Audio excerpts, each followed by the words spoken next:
তো চলে এসেছি ফাইনালি আমরা বিয়ে বাড়ি। আর আমার প্রচণ্ড খিদে পেয়ে গেছিলো, তাই এসেই ফার্স্টে কিন্তু বসে গেছিলাম টিফিন করতে। আর টিফিনে ছিল স্যান্ডউইচ, কচুরি, তো ওগুলো খেয়ে নিয়েছি। তারপর দেখো আমি এখানে রেডি হয়ে গেছি, একদম বউ সেজে নিয়েছি। আর এখানে একদম জমজমার সবাই মিলে একটু আড্ডা দিলাম। তারপরে কিন্তু আমাদের নতুন বউ মানে আমার নতুন যা, সে কিন্তু চলে এসেছে। তো দেখো এখানে নববধূ বরণ হচ্ছে। তো বরণের এই টাইমটায় থাকে অনেক কিছু রিচুয়ালস। তো এখন ফার্স্টেই হচ্ছে বর আর বউকে মিষ্টি খাওয়ানোর পর্ব। তারপর দেখো এখানে বর বউ দুজন কিন্তু ঢুকছে। তো দেখো, আর এই যে ছাদনাতলায় এখানে অনেক রকমের রিচুয়ালস থাকে। এখানে ফার্স্টেই যেটা থাকে সেটা হচ্ছে শাশুড়ি বরণ, তারপরে তাপ দেওয়া, তারপরে বাকি যে আদার্স রিচুয়ালসগুলো। তো এই ব্লগের মাধ্যমে ছোট ছোট করে তোমাদের সাথে শেয়ার করলাম। আশা করি তোমাদের ভালো লাগবে, তো দেখতে থাকো পুরোটা।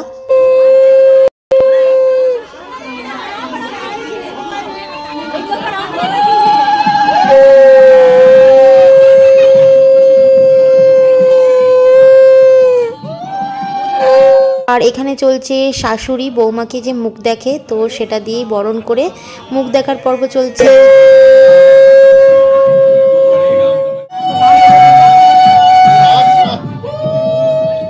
আর এখানে চলছে সমস্ত শাশুড়িরা মিলে এখানে ঘুরতে হয়, আর বর আর বউকে তাপ দিতে হয়। তো ওই যে দেখো মানে প্রদীপের শিখা দিয়ে আর হচ্ছে তুলোর তৈরি একটা কি জিনিস আছে, ওটা দিয়ে তাপ দিতে হয়। তো ওই রিচুয়ালসটাই চলছে। আমার বেড়াতেও এরকমই হয়েছিল।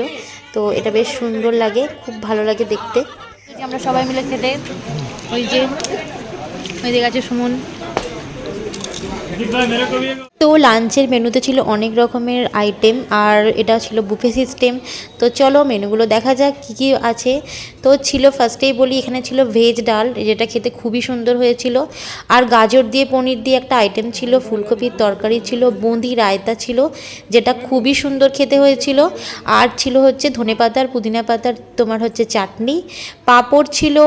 আর এখানে যেটা দেখছো ওটাও একটা আলুর তরকারি। আর লাস্টে ছিল মুগ মিষ্টির জন্য দই আর মিষ্টি। তো চলো ব্লগটা আজকে এখানেই শেষ করছি।